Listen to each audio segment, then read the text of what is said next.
La sala del tribunal en Sevilla estaba abarrotada.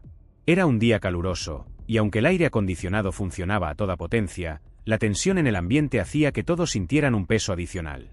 En el centro de la escena, el juez Santiago Vega se encontraba detrás de su estrado.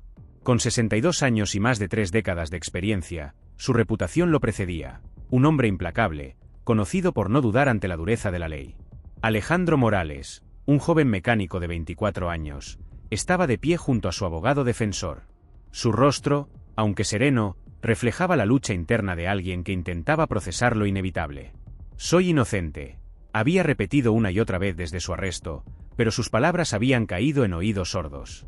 La evidencia parecía apabullante: grabaciones de cámaras de seguridad, declaraciones de testigos y el arma con sus supuestas huellas dactilares. Todo apuntaba a él como el responsable del asalto a una joyería en el centro de la ciudad que dejó a un empleado gravemente herido. Antes de continuar, quería pedirte un favor. Nuestro objetivo es llegar a 1000 suscriptores aquí en YouTube y tu ayuda es muy importante. Por eso, si te suscribes y comentas «suscrito», responderé a tu comentario como agradecimiento. Muchas gracias por su apoyo. Ahora sigamos. Santiago miró a Alejandro desde el estrado. Había algo en su postura que lo hizo detenerse por un segundo, una chispa de duda que rápidamente sofocó. La justicia no es una cuestión de intuición, se recordó a sí mismo. El juez tomó aire y, con voz firme, pronunció las palabras que sellarían el destino del joven. Alejandro Morales, por los delitos de robo con violencia y tentativa de homicidio, queda usted condenado a 60 años de prisión. En el fondo de la sala, la madre de Alejandro rompió a llorar, sus sollozos llenando el espacio mientras su hijo era esposado y llevado fuera. Santiago apartó la vista, consciente de que no debía mostrar flaqueza. Pero, mientras firmaba los documentos finales en su despacho, una inquietud inexplicable comenzó a formarse en su interior.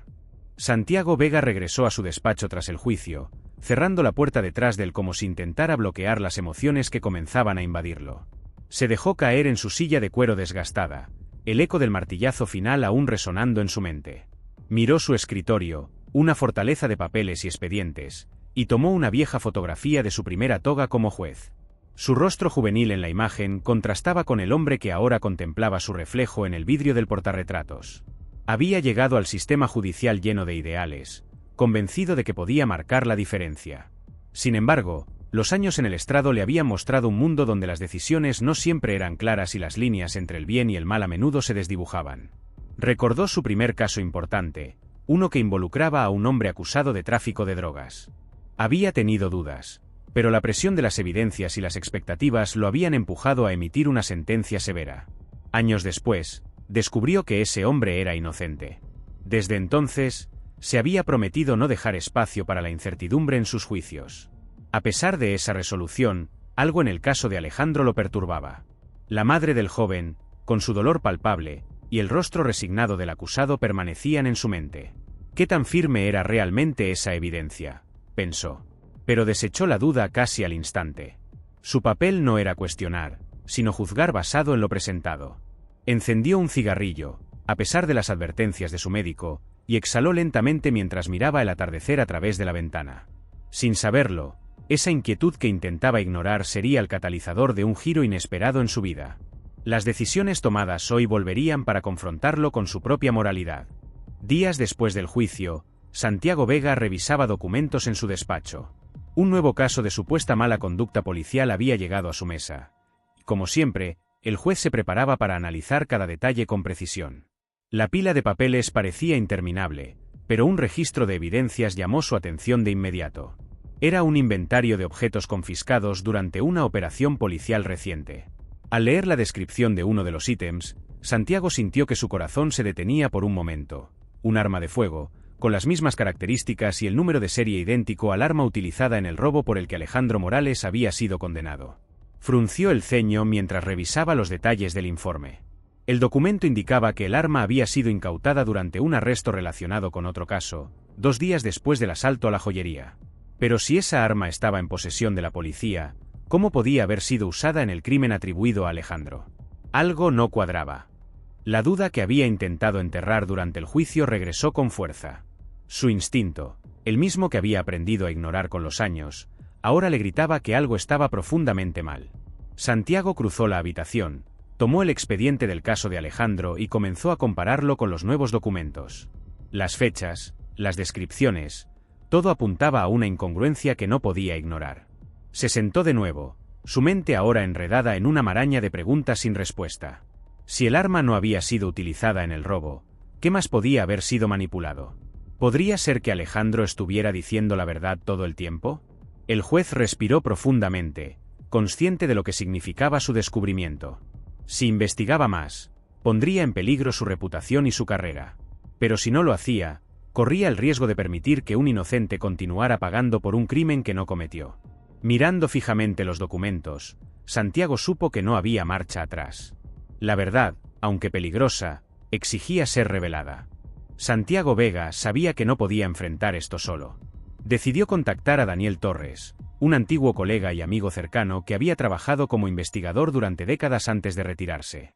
Daniel tenía fama de ser implacable con la corrupción, y Santiago confiaba en su capacidad para desentrañar los secretos más oscuros. En una cafetería discreta, Santiago explicó su descubrimiento. Daniel escuchó con atención, asintiendo lentamente mientras sus manos jugaban con la taza de café. Cuando Santiago terminó, Daniel exhaló profundamente y dijo: «Esto no es un error, Santiago. Alguien manipuló las pruebas a propósito. Si quieres llegar al fondo de esto, vamos a necesitar mucho más que intuición». La investigación comenzó casi de inmediato. Reunieron registros policiales, revisaron declaraciones de testigos y estudiaron cada rincón del expediente original de Alejandro. Cuanto más profundizaban, más evidente se volvía la red de irregularidades. La pieza central de esta trama era Luis Fernández, el detective encargado del caso. Su nombre aparecía en múltiples informes que parecían haber sido modificados. Una visita al registro judicial reveló un patrón inquietante. Otros casos investigados por Fernández también contenían discrepancias. Pero fue el testimonio de un testigo clave lo que realmente empezó a desentrañar la conspiración. Un empleado de la joyería, que inicialmente había señalado a otro sospechoso, confesó que Fernández lo había presionado para cambiar su declaración. «Me dijo que, si no cooperaba, encontraría una razón para involucrarme en el caso», admitió el hombre, con las manos temblorosas mientras hablaba con Santiago y Daniel. El rompecabezas tomó forma cuando descubrieron registros telefónicos que conectaban a Fernández con un número de móvil desechable. Ese número coincidía con la fuente de la llamada anónima que había incriminado a Alejandro. A medida que las pruebas se acumulaban, Santiago se dio cuenta de la magnitud de lo que enfrentaban. Fernández no solo había manipulado el caso, parecía haber orquestado todo para proteger a alguien o algo más grande. La presión aumentaba. Daniel comenzó a recibir llamadas amenazantes, y Santiago notó que un coche desconocido rondaba su casa. A pesar del riesgo, ambos sabían que no podían detenerse. La verdad que habían destapado era demasiado importante, y estaban decididos a sacarla a la luz, sin importar las consecuencias. El aire estaba cargado de tensión en el tribunal mientras Santiago Vega se preparaba para la audiencia de emergencia. En las filas del público, reporteros, activistas y curiosos esperaban con anticipación. Frente a ellos, el juez, conocido por su compostura, se veía más decidido que nunca. Había llegado el momento de exponer la verdad. Este tribunal tiene el deber de revisar nuevas evidencias que afectan de manera significativa la integridad del caso contra Alejandro Morales, anunció Santiago con voz firme. El silencio fue total cuando se reprodujo el vídeo de una cámara de seguridad que Daniel había logrado recuperar. La grabación mostraba a un hombre saliendo apresuradamente de los alrededores de la joyería el día del robo, llevando un bolso sospechoso. El hombre no era Alejandro. El rostro, aunque parcialmente cubierto, coincidía con las características físicas de Luis Fernández, el detective a cargo de la investigación. Los murmullos llenaron la sala mientras la grabación continuaba. El abogado defensor de Alejandro se levantó, exigiendo que se reconsiderara la condena en base a esta nueva evidencia. Santiago, sin apartar la mirada del monitor, sintió una mezcla de alivio y rabia. La verdad estaba saliendo a la luz, pero el costo había sido inmenso. Luis Fernández, sentado en el público junto a su abogado, mantuvo la compostura, aunque su rostro se había tornado pálido. Cuando los oficiales lo escoltaron fuera del tribunal tras las nuevas acusaciones de manipulación de pruebas, lanzó una mirada directa a Santiago. «No sabes en qué te estás metiendo», le murmuró. Pero Santiago no titubeó. Sabía que este era solo el inicio de una batalla mucho más grande por la justicia. Días después de la audiencia, el tribunal anuló la condena de Alejandro Morales. La noticia corrió rápidamente, llenando de lágrimas y alivio el rostro de su madre, que había luchado incansablemente por su libertad. Alejandro, más delgado y con el peso visible del tiempo pasado en prisión, se levantó lentamente de su asiento cuando se le comunicó la decisión. Por primera vez en años, sus labios esbozaron una tímida sonrisa mientras abrazaba a su madre entre aplausos de los presentes. Santiago Vega observaba desde su estrado. Aunque había hecho lo correcto, el costo de sus acciones comenzaba a pesarle. Las amenazas no cesaban, y la confianza de algunos colegas hacia él se había quebrado. Sin embargo, en ese momento, al ver a Alejandro caminando hacia una nueva oportunidad de vida, Santiago encontró una renovada convicción en su papel como juez. Luis Fernández, ahora detenido y enfrentando múltiples cargos, representaba el inicio de una investigación más amplia. La corrupción dentro del Departamento Policial de Sevilla estaba siendo destapada, y se esperaba que las reformas alcanzaran niveles nacionales. Santiago sabía que la lucha estaba lejos de terminar, pero también que no podía renunciar. Por su parte, Alejandro decidió canalizar su experiencia en ayudar a otros. Comenzó a colaborar con organizaciones que luchaban contra condenas injustas, usando su historia como un símbolo de esperanza y perseverancia. El caso Morales no solo había cambiado vidas, había demostrado que incluso en un sistema roto, la verdad aún podía prevalecer. Y con ella, la justicia. Deja tu opinión en los comentarios y no olvides suscribirte al canal para que podamos llegar a la marca de los 1000 suscriptores. Con tu ayuda podremos llegar a ese número lo más rápido posible. Gracias por estar aquí y hasta la próxima.